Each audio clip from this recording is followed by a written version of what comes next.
Hello and welcome to Insomniac Dose. You're welcome to comment your city and the time below. I always enjoy reading them. If you find these stories interesting, please consider subscribing. Let's start tonight's story.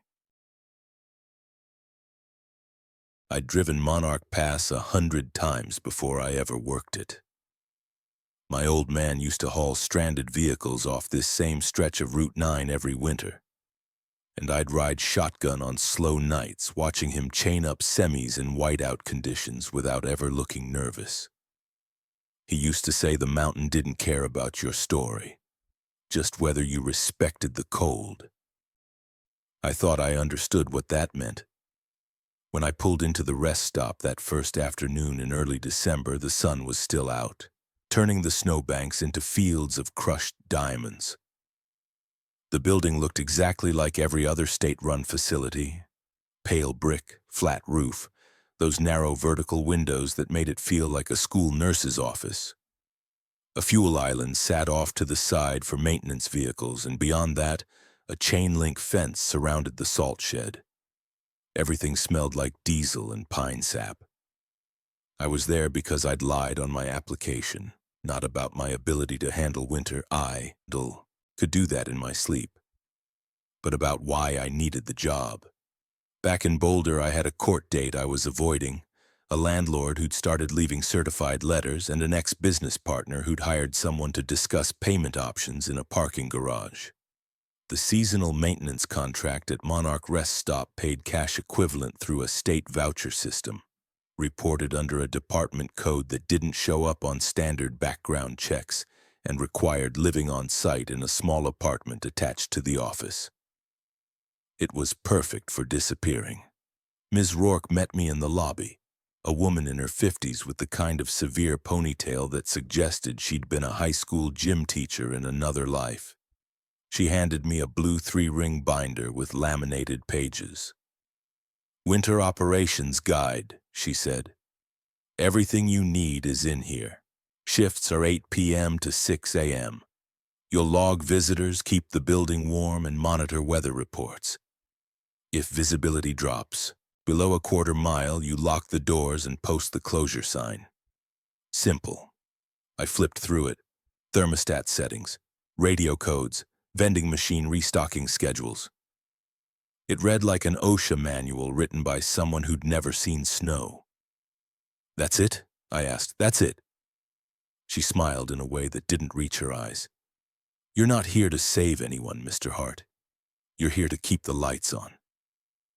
She left in a state pickup before the sun went down, and I spent the first hour exploring. The lobby had 6 round tables, a wall of vending machines, and a coffee maker that looked like it predated the building. The office was small, just a desk, a radio console, and a steel locker that opened with a key Ms. Rourke had left on the desk. Inside, I found a parka 2 sizes too big, a flashlight with corroded batteries, and a folded piece of paper that had been shoved into the gap between the locker's back panel and the wall. I unfolded it carefully. The paper was water-stained, the ink smudged in places, but the handwriting was clear, cramped and angular like someone had been writing in a hurry. Addendum. Winter rules. Last updated prior season. Name withheld by request. If the vending machine plays music, don't buy anything. If someone asks to use your phone, offer the landline only. Never your personal cell. If you hear footsteps in the utility tunnel, don't check. If a driver asks you to open the overlook gate, refuse. If they ask twice, lie. Do not go outside after midnight unless you hear the plow horn. If the closure sign is already posted when you arrive for your shift, check the log for your own handwriting. Several lines had been crossed out and rewritten in different ink. One phrase, "Do not trust the second voice," had been scribbled over so many times it was illegible. I laughed out loud. It had to be a prank. Some bored seasonal worker's idea of hazing the new guy. I'd worked cold storage, warehouses, overnight gas stations, and a ski resort that made employees sleep in trailers without heat. I knew how these jobs worked. People got weird when they were isolated. They invented ghost stories to pass the time. Still, I folded the paper and tucked it into my pocket. The utility tunnel entrance was at the back of the building, down a narrow service stairwell that smelled like wet concrete and heating oil. I didn't go down that first night. I didn't need to. The building was warm, the radio worked, and the only visitor I had was a trucker who used the bathroom and left without saying a word. I made coffee. I logged his vehicle. I checked the weather report. Clear skies, low wind. At 3 in the morning, I stood outside and looked up at the Overlook Trail. It started just past the salt shed, a snow-covered footpath that wound uphill toward a fenced observation platform. A sign read, "Overlook closed. Winter hazard."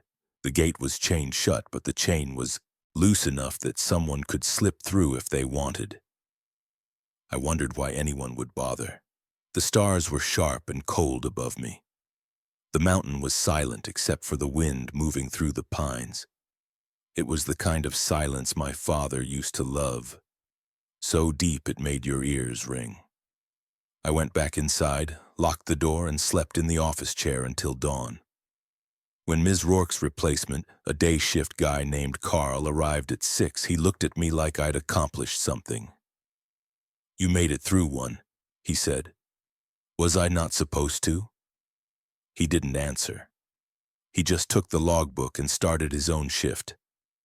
I drove down to the small apartment attached to the back of the building, showered, and slept until the sun went down again. That's when I made my first mistake. I decided the rules were a joke and I stopped taking them seriously. The second night felt like a victory lap. I'd survived my first shift without incident. The weather was still, clear, and I'd already started to fall into a rhythm. I knew where the good coffee filters were hidden, how to jiggle the radio antenna to get the weather station, and which vending machine had the least expired snacks. I reread the handwritten rules while eating a pack of stale pretzels. If the vending machine plays music, don't buy anything. I looked at the vending machines. There were 3 of them humming quietly against the wall. None of them had speakers. Even if they did, why would that matter? It wasn't like a candy bar was going to summon a demon. If someone asks to use your phone, offer the landline only. That one almost made sense. If someone was stranded, you didn't want them disappearing with your personal phone. Fair enough. If you hear footsteps in the utility tunnel, don't check. Now that was just stupid. If something was wrong with the pipes or the generator, I'd need to check. That's what I was being paid for. I folded the paper and left it on the desk. If this was hazing, it was pretty weak. Around 10 p.m., I heard the grind of heavy tires on snow. A woman in a thick Carhartt jacket pushed through the front doors, stamping her boots on the mat. She had the kind of face that looked both young and exhausted. Sharp cheekbones, dark circles under her eyes, a ponytail pulled so tight it looked painful. "Tess Morrow," she said, not waiting for me to ask. "Plow mechanic. I use the bay and back." "Evan Hart. I'm the new night guy." She nodded like she'd already known that. "You find the creepy list yet?" I smiled. "Yeah. Is that your work?" "God, no. That thing's been floating around for years. Everybody adds to it." She poured herself a cup of coffee without asking and leaned against the counter. "I've got my own list. Better one." "Better how?" She pulled a folded index card from her pocket and slid it across the desk. "Tess's rules updated. If the vending machine plays music, it's trying to warn you. Buy something to acknowledge it. If someone asks to use your phone, let them. Refusing makes them angry. If you hear footsteps in the utility tunnel, you must check. They're warning you something's wrong. If the closure sign is already up, don't assume you posted it. Someone else might be here." I stared at her. "These are the exact opposite of the other list." "Yeah?" Tess sipped her coffee. That's because the other list was written by someone who didn't make it through the season. And you did? Second winter, she said. I'm still here. I didn't know what to say to that. She wasn't joking.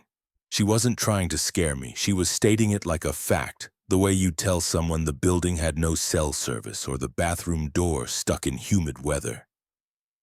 Look, she said, I don't care which list you follow. Just don't follow both. Pick one and commit. The worst thing you can do is hesitate. She finished her coffee, rinsed the cup in the bathroom sink, and disappeared into the snowplow bay. I heard the clang of tools, the hiss of a pneumatic lift, and then nothing. I looked at both lists side by side. They couldn't both be right. But if they were both wrong, that meant someone, maybe several people, had spent real time trying to figure out how to survive this job. And they still hadn't agreed. I decided to follow the official manual. It was boring, bureaucratic, and made no mention of vending machines or tunnels or voices. That felt safer. At midnight, a sedan pulled in. A family of 4, parents and 2 kids under 10. They looked cold but not panicked. The father asked if the restrooms were open. I said yes. They used them, bought some snacks from the vending machines, and left 20 minutes later. I logged their vehicle. Everything was normal. At 2 a.m., I heard a faint metallic groan from below the floor. It sounded like pipes expanding, or maybe something shifting in the tunnel. I thought about the rule, don't check, and Tess's version, you must check.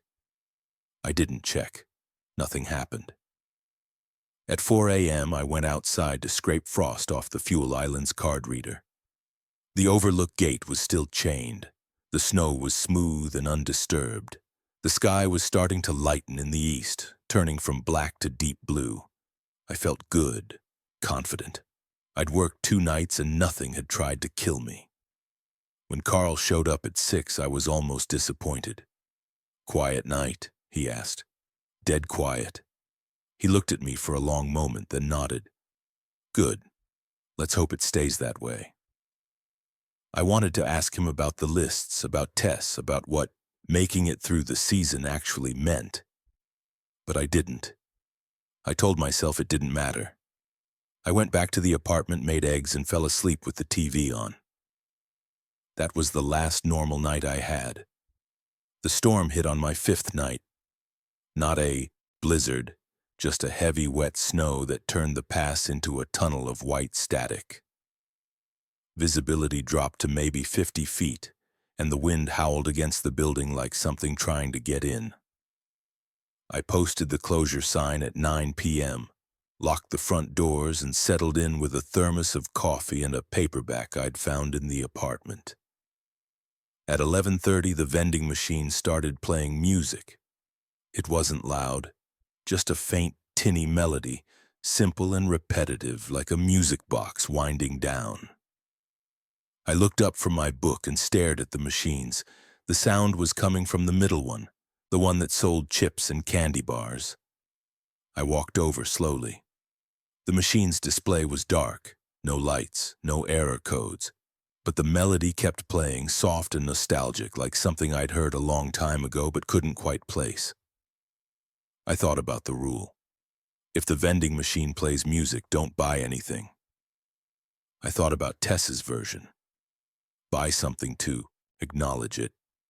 And then I thought, this is stupid. It's a machine. It's malfunctioning. I fed $2 into the slot and pressed the button for a Snickers bar.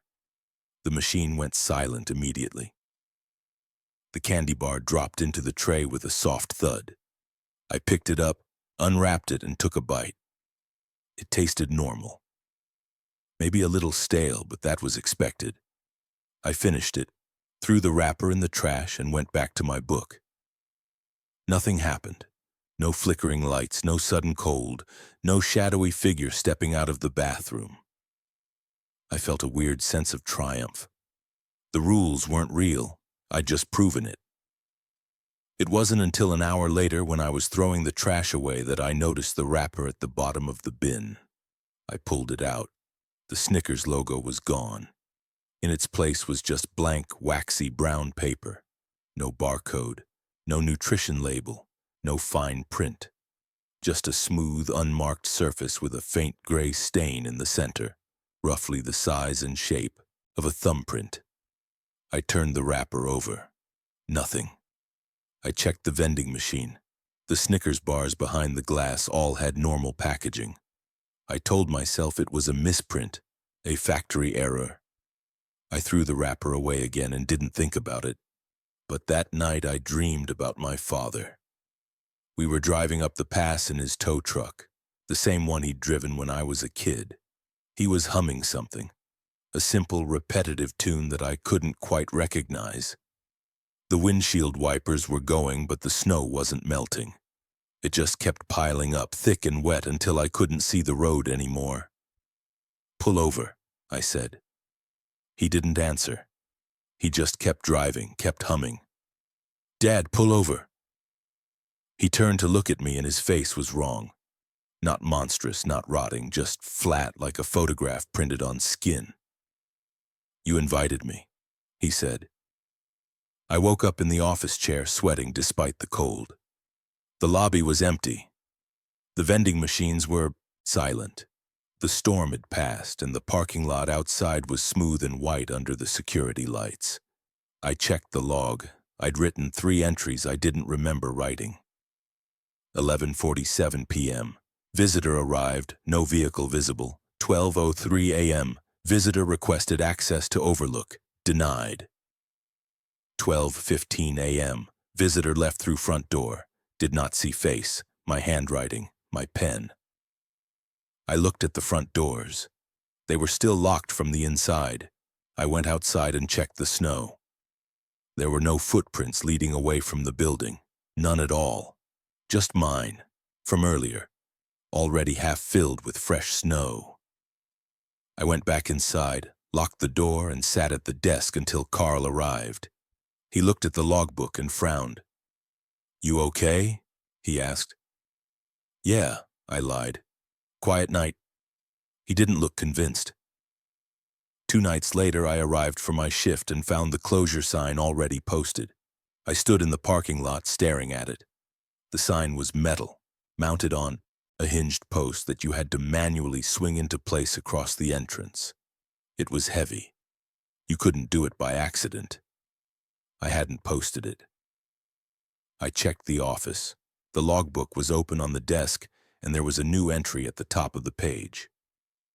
6:02 p.m. Closure sign posted due to visibility conditions. EH, my initials, my handwriting. But I'd arrived at 7:45. I grabbed the radio and called Ms. Rourke. She answered on the second burst of static. "Hart, what's wrong?" "Did Carl post the closure sign before he left?" "Why would he do that? Weather's clear." "Someone posted it, and there's an entry in the log I didn't write." Silence. Then, "Are you sure?" "I'm looking at it right now." Another pause. "Sometimes the previous shift forgets to log things. Maybe he did it and signed your name by mistake." "Why would he sign my name?" "I don't know, Hart. I'm not there." Her voice was clipped, professional. "If you're concerned, document it and we'll review it later. Otherwise, proceed with your shift." She hung up. I pulled the closure sign down and dragged it back to its resting position. My hands were shaking. At 9 p.m., a car pulled into the lot. I watched it through the window. It was an old sedan, maybe early 2000s, with a cracked windshield and a dented front bumper. It rolled to a stop near the fuel island, engine running, headlights on. No one got out. I waited. After 5 minutes, I grabbed my coat and walked outside. The cold hit me like a fist. My breath plumed in front of me, thick and white. I approached the car slowly. The windows were fogged on the inside, but I could see shapes, figures in the front and back seats. I knocked on the driver's side window. The glass cleared instantly, like someone had wiped it from the inside. A man sat behind the wheel. He looked about 60 with a gray beard and a flannel jacket. He smiled at me. Evening, he said. His voice was muffled through the glass, but I could hear it clearly. We're just warming up. Rough drive. No problem, I said. Restrooms are open if you need them. Appreciate it. I looked at the back seat. 2 kids sat there, maybe 8 and 10, both staring straight ahead. They didn't blink. They didn't move. You folks okay? I asked. The man's smile didn't change. Just tired. Long trip. I glanced at the car's tires. There were no tracks in the snow behind them. The lot had been empty when I arrived, and I hadn't heard the car pull in. Where are you coming from? I asked. The man's smile widened slightly. South. South where? Just south. I stepped back. Something was wrong. Not wrong like danger. Wrong like a photograph that had been edited badly, where the lighting didn't match and the shadows pointed in different directions. You should come inside, I said. It's warmer. In a minute, the man said. The car doors opened simultaneously, all 4 of them like they were on the same hinge. The family stepped out in perfect synchronization. They were soaking wet. Water dripped from their hair, their coats, their shoes. It pooled on the asphalt, steaming slightly in the cold. But their coats were dry. I could see it clearly. The fabric wasn't dark with moisture. It wasn't clinging to their skin. It looked completely dry, even as water poured off them like they'd just climbed out of a lake. We'd like to use the phone, the man said. I opened my mouth, closed it, tried to remember the rules. If someone asks to use your phone, offer the landline only. Or was it, let them? Refusing makes them angry. Landline's inside, I said. They followed me into the lobby, moving in a silent line.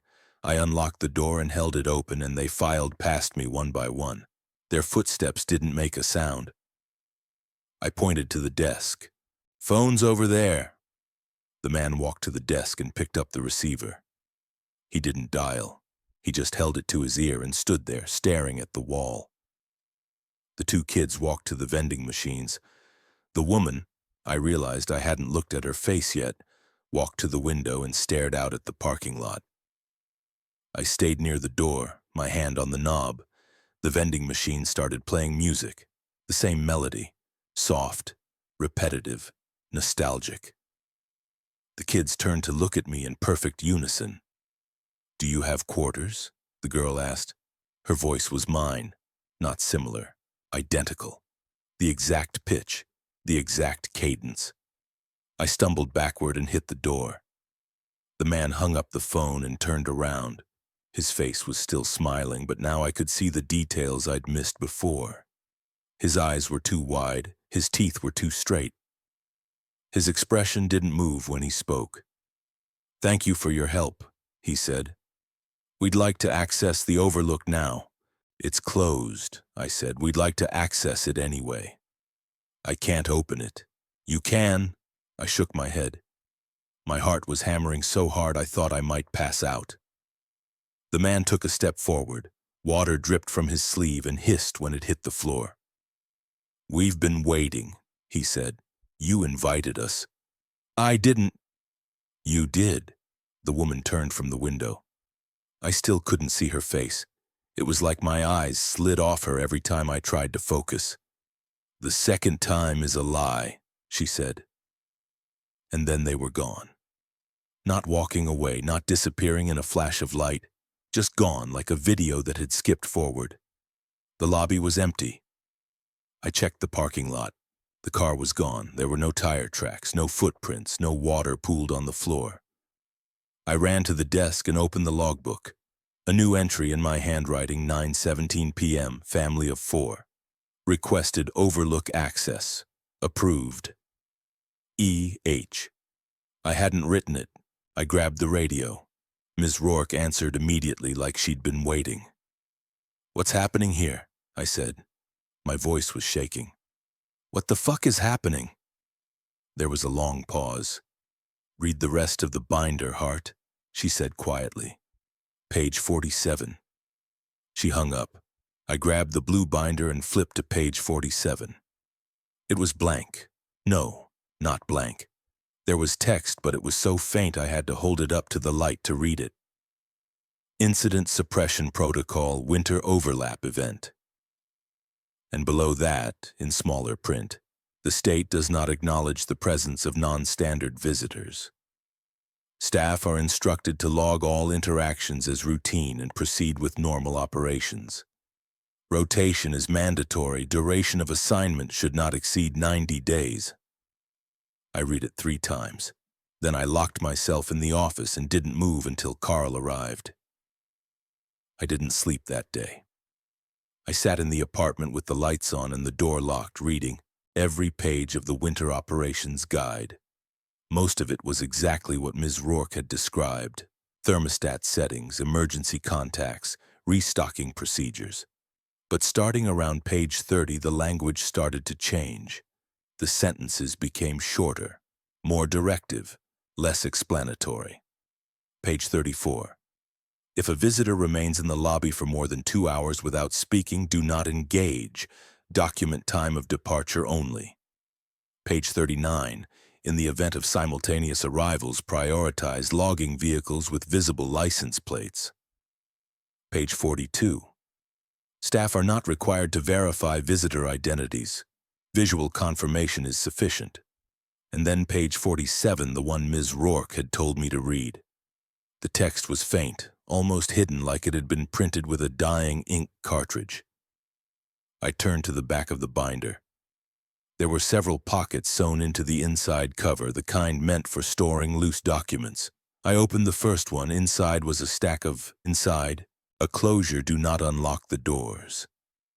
They are not coming from the road. If a visitor signs the log with a name you recognize, do not acknowledge it. If the tunnel footsteps stop suddenly, leave the building immediately. If the vending machine plays music more than once in a single shift, you have already made a mistake. The last line had been circled over and over, the pen pressed so hard it had torn through the paper. I grabbed the radio and called Ms. Rourke. It was 2 in the afternoon. She should have been awake. She answered on the first try. "Hart, why didn't you tell me?" I said. "Tell you what? That this place is fucking haunted, that people have died here, that the rules are real." There was a long silence.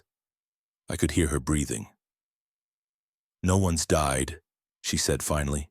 "People quit. People transfer. People finish their contracts and leave." "What about RG?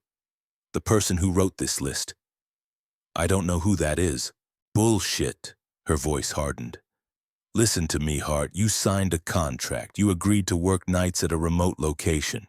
You were informed of the conditions. If you want to quit, that's your choice, but you'll forfeit your pay and housing. You didn't inform me of shit. I gave you the manual. Everything you need is in there. Then why are there fake closure notices? Why are there incident reports with half the text blacked out?" She didn't answer. "Ms. Rourke, what is this place?" When she spoke again, her voice was quieter, almost gentle. "It's a rest stop, Hart. It's a place where things pass through. Most of the time it's normal, sometimes it's not. We don't know why, we don't know how, but we keep it staffed, we keep it running, and we rotate people out before they get hurt." "Before they get hurt," I repeated. "So people do get hurt. Not if they follow the rules." "Which rules?" "There are 4 different lists in this building." "That's because the rules change depending on who you are," she said. "What works for one person doesn't work for another. You have to figure out your own version." I wanted to scream. I wanted to reach through the radio and shake her. "Why me?" I asked. "Why did you hire me?" She hesitated. "Because you needed to disappear, and this place is good at making people disappear." The line went dead. I sat there, staring at the radio, my hands shaking. I thought about my father. I thought about the past, the tow truck, the childhood trips. I thought about the man in the lobby who'd smiled at me with 2 straight teeth and said, "You invited us." I thought about the candy wrapper with the thumbprint. I went back to the office that night and found Tess in the snowplow bay working on a hydraulic line. "I need to know what you know," I said. She looked up, her face smudged with grease. "About?" "About this place. About the rules. About what's really happening." She set down her wrench and wiped her hands on her pants. "You had an encounter." "Yeah." "What kind?" I told her everything. The family, the car without tracks, the logbook entries I didn't write. She listened without interrupting. When I finished, she nodded slowly. "You broke the vending machine rule," she said. "I know. And now they think you're open for business." "What does that mean?" She stood up and walked to the bay door, looking out at the dark expanse of the parking lot. "The overlook," she said. "It's not closed because of weather, it's closed because it's a door. And doors go both ways." "A door to what?" "I don't know. No one does, but things come through, not all the time, just when someone opens it. I didn't open it. You invited them in, that's the first step." She turned to look at me. "The vending machine music is a test. If you ignore it, you pass. If you respond, you're saying you're willing to engage. And once you engage, they start asking for more. Why doesn't anyone just destroy the vending machine?" "They tried, 3 years ago. Unplugged it, hauled it out, dumped it in a landfill." She smiled grimly. "It was back the next night, same spot, same candy bars." I felt cold, not the normal cold of winter, but something deeper. Something that had nothing to do with temperature. "What do I do?" I asked. Tess pulled a folded piece of paper from her pocket and handed it to me. It was another list, this one written in pencil. "These are the rules that worked for the guy before me," she said. "He lasted a full season, then he left and never came back." I unfolded the paper. "Rules for when you've already fucked up. They will ask for 3 things, the phone, the tunnel, the overlook. Refuse all 3. If they use a name you recognize, do not respond. They are not that person. If they touch you, you will feel cold for hours. Do not try to warm up. Let it pass naturally. They can only enter the building if you let them in. Once inside, they can stay until you make them leave. The tunnel is warm because it runs deep. They hate the warmth. Use it if you have to. If you survive until morning, they will forget you." For a while, I looked up at Tess. "What's the 3rd thing? The phone, the tunnel, the overlook?" "The phone lets them call," she said. "The tunnel lets them travel. The overlook lets them through." "Through to where?" "Here," she said, "permanently." I folded the paper and put it in my pocket. "One more thing," Tess said. "The guy who wrote that list, his name was RG. What happened to him?" She looked at me for a long moment. "He opened the overlook." I stopped trusting paper after that. Every list contradicted the others, and I couldn't tell which one had been written by someone who survived and which had been written by someone who thought they'd survived but were already too far gone to realize it. So I started keeping my own notes. Not rules, observations. I used the back pages of the logbook where no one would look. I wrote down everything that happened, every detail, every inconsistency. I started to see patterns. Pattern 1, timing. The wrong visitors never arrived randomly. They always came after specific triggers. After the vending machine played music, 100% of the time. After I wrote something in the logbook I didn't remember writing 80% of the time. After the closure sign was posted without my knowledge 60% of the time. Pattern 2, requests. They always asked for the same things in the same order. First, the phone. Second, access to the tunnel. Third, the overlook gate. If you refused the first, they'd try the second. If you refused the second, they'd try the third. But if you gave them any of the 3, I had a feeling you didn't get another shift. Pattern 3. Mimicry. They copied things, voices, handwriting, mannerisms, the girl who'd spoken in my voice, the logbook entries in my handwriting, the man who'd smiled like he was remembering how smiling worked. But they weren't perfect. There were always small glitches, eyes too wide, movements too synchronized, faces that looked right until you tried to focus on them. Pattern 4. Emotional hooks. They used names and phrases that hurt, not physically, emotionally. The man in the lobby had said, "We've been waiting." That was something my father used to say when I was late picking him up. The woman had said, "The second time is a lie." I didn't know what that meant, but it made my chest tighten like I'd heard it before in a context I'd forgotten. I realized they weren't just mimicking people. They were pulling from me. My memories. My guilt. My history. Pattern 5. The Overlook. No one had ever explained what the Overlook actually was. It was just a fenced observation platform halfway up the hill with a view of the valley below. I'd been up there as a kid. It was nothing special, but every single wrong visitor eventually asked about it. On my 9th night, I decided to see it for myself. I waited until 3 a.m. when the building was empty and the parking lot was silent. I grabbed a flashlight, put on my parka, and walked outside. The Overlook trail was covered in snow, but the path was still visible, a narrow groove winding uphill through the pines. The chain on the gate hung loose, clinking softly in the wind. I slipped through and started climbing. The air was colder up here. Not just winter cold, wrong cold, the kind that made your teeth ache and your lungs hurt. My flashlight beam cut through the darkness, illuminating tree trunks and snowdrifts and nothing else. It took me 15 minutes to reach the platform. It was just a wooden deck with a railing, maybe 20 feet across.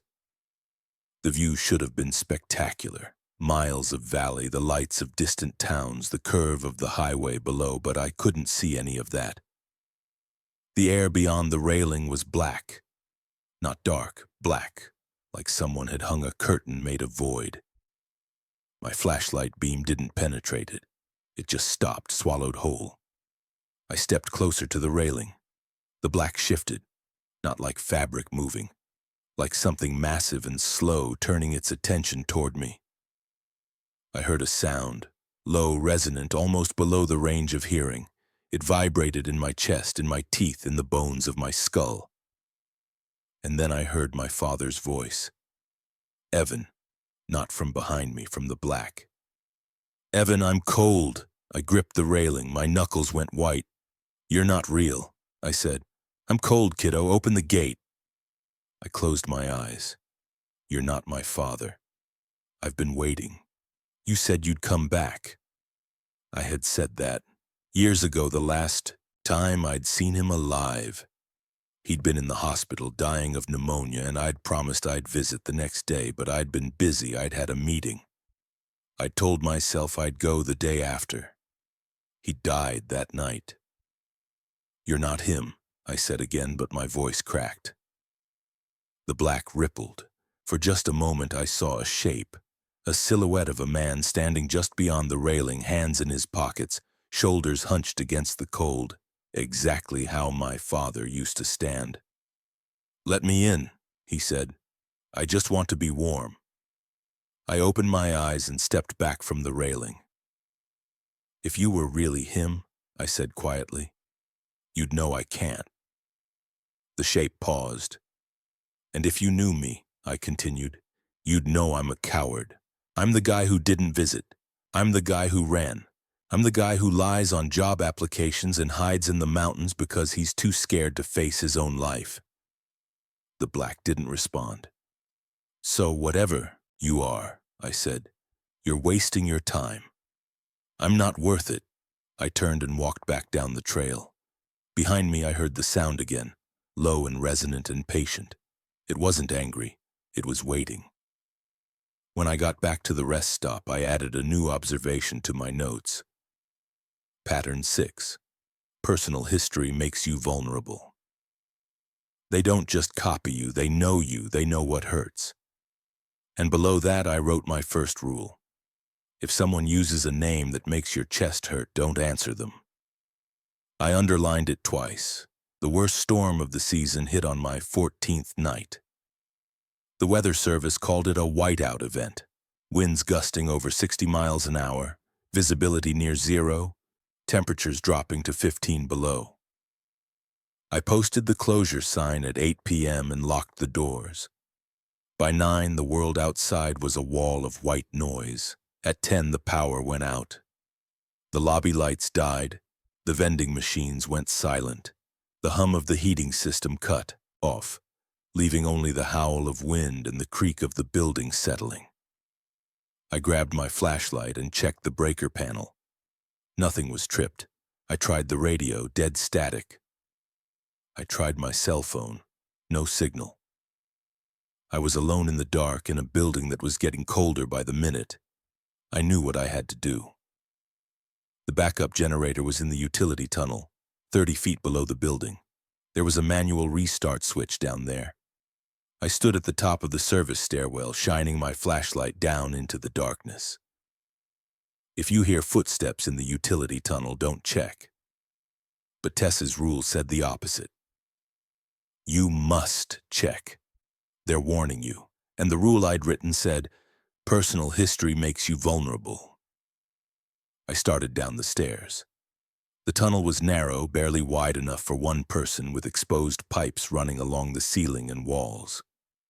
The air was warm, too warm, thick and damp, like breathing inside someone's mouth. My flashlight beam wobbled. My hands were shaking. Halfway down the tunnel, I heard footsteps behind me. I stopped. The footsteps stopped. I turned around slowly. My father stood at the bottom of the stairs, hands in his pockets, snow melting in his hair. You shouldn't be down here, kiddo, he said. His voice was perfect. Not the mimicry from the Overlook. This was exact. Every inflection, every slight rasp from decades of cigarettes. You're not real, I said. I'm real enough. He smiled, tired, sad, the way he'd smiled in the hospital. You know why you're here, right? I'm here because I needed a job. No, you're here because you're running, same as always. I clenched my jaw. Fuck you. You didn't visit me, he said quietly. You promised, and you didn't come. I know. You let me die alone. I know. He took a step closer. The shadows moved wrong around him, bending in directions that didn't match. The light. Open the Overlook, Evan. I'm so cold. I just want to be warm. I stared at him, at the shape wearing his face. Here's the thing, I said. My father wouldn't ask me to do that. The shape paused. He'd tell me to get the generator running, I continued. He'd tell me to do my job, because that's who he was. He didn't ask for help, he just worked. The shape's expression didn't change, but something shifted in its posture. Something uncertain. You're not him, I said. And even if you were, I wouldn't do it, because he taught me not to open doors I can't close. I turned my back on it and walked deeper into the tunnel. Behind me, I heard the footsteps again. Faster now, closer. I didn't run. I didn't look back. I reached the generator, found the restart switch, and pulled it. The generator coughed, sputtered, and roared to life. Lights flickered on overhead. Dim, yellow, buzzing. I turned around. The tunnel was empty. No footsteps, no shape, just warm air and the hum of machinery. I climbed the stairs back to the lobby. The lights were on. The vending machines were humming. Everything was normal, except for the logbook. I opened it and found a new entry written in handwriting that wasn't mine and wasn't anyone else's I recognized. 10:34 p.m. Generator restarted. Visitor denied access. Insufficient. I stared at the word. Insufficient. Insufficient what? Insufficient fear? Insufficient guilt? Or insufficient bait? I grabbed a pen and wrote my own entry below it. 10:40 p.m. All systems operational, building secure, no visitors. E.H. I underlined no visitors 3 times. I didn't see another wrong visitor that night. But I knew they weren't done with me. They were learning, and so was I. By my 16th night, I'd stopped reading the lists entirely. I kept them, Tess's rules, RG's rules, the original handwritten addendum. But I didn't follow them. They were data points, not commandments. I realized something crucial. The rules were patterns, and patterns could be broken. The things that came through the overlook, whatever they were, operated on expectation. They expected fear. They expected compliance. They expected you to follow a script. The vending machine music was a test. Would you engage or ignore? The mimicry was bait. Would you respond to emotional manipulation?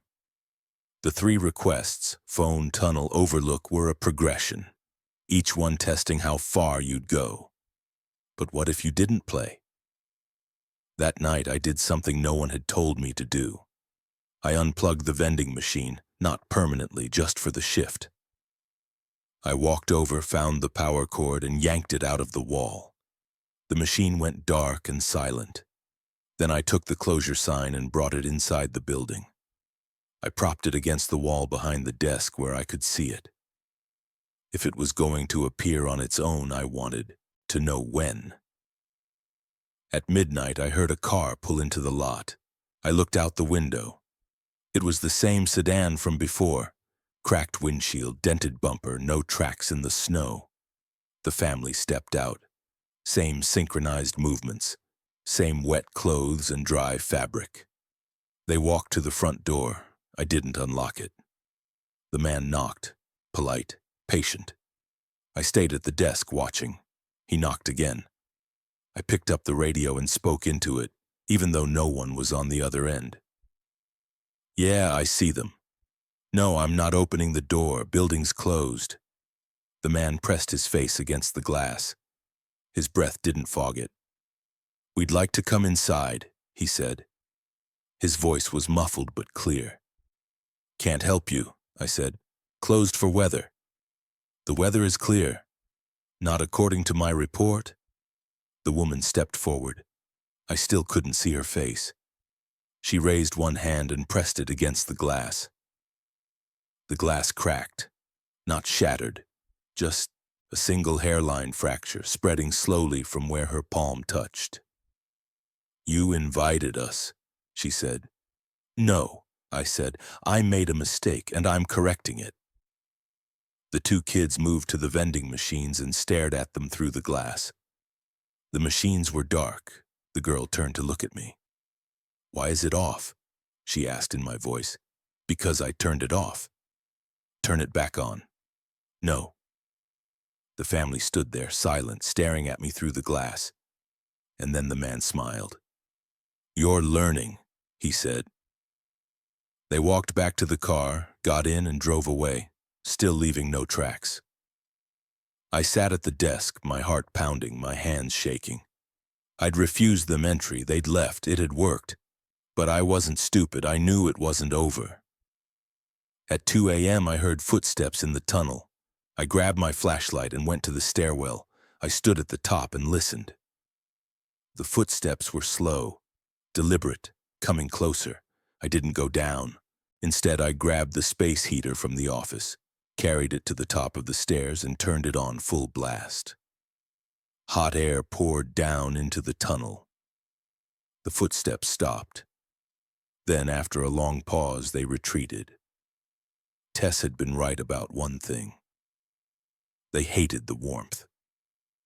At 4 a.m., I went outside. The storm had passed. The sky was clear, full of stars so bright they looked like holes punched in black paper. I walked to the overlook gate.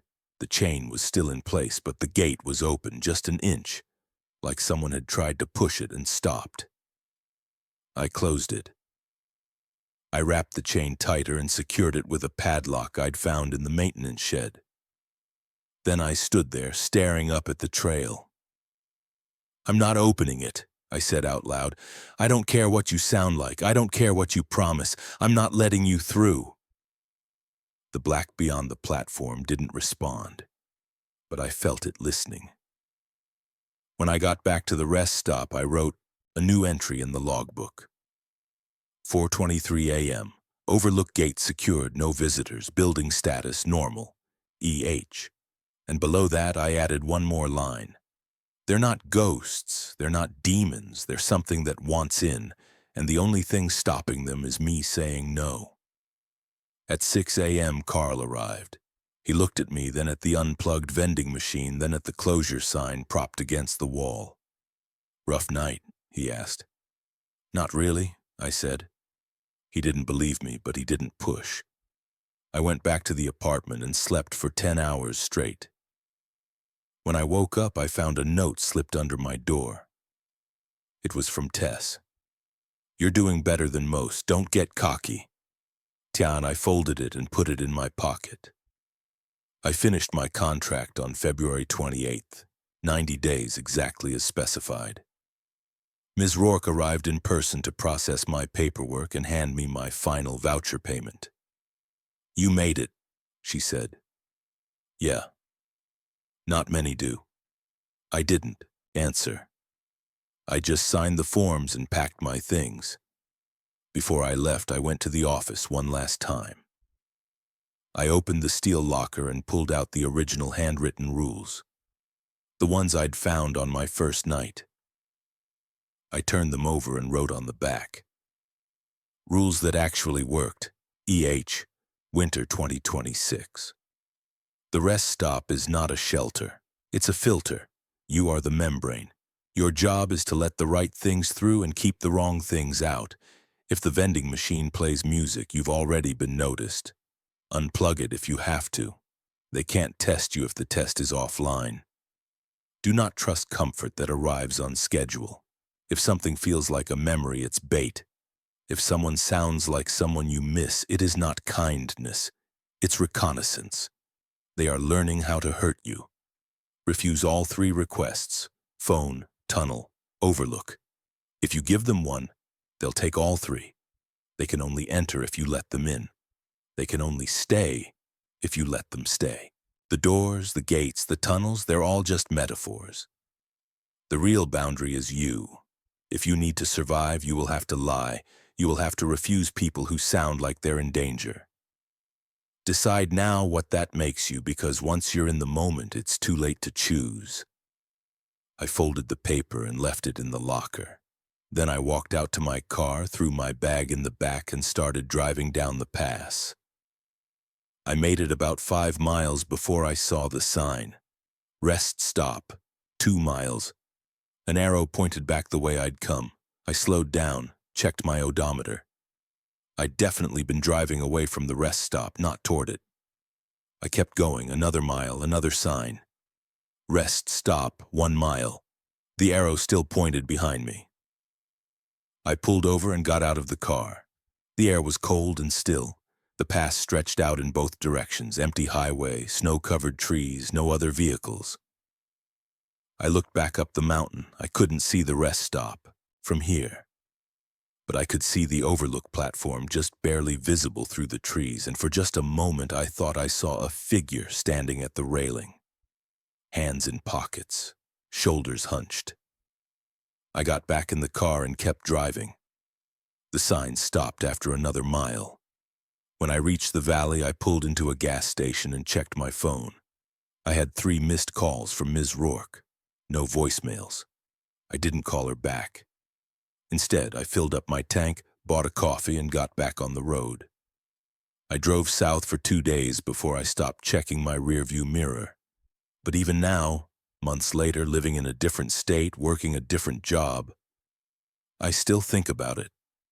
I think about the overlook, about the black beyond the railing, about the shapes that stood in the snow and asked to be let in. I think about the rules and how many people before me had tried to write them down, how many had gotten them wrong, how many had disappeared trying to figure out the right answer. And I think about the last thing Tess said to me the night before I left. You did good, Hart, but don't think you're done. What do you mean? She'd looked at me with those tired eyes, grease-stained hands shoved in her pockets. You didn't open the door, but you stood close enough to be seen. And once they see you, they don't forget. I'd asked her what that meant. She'd just smiled. Drive safe. I did.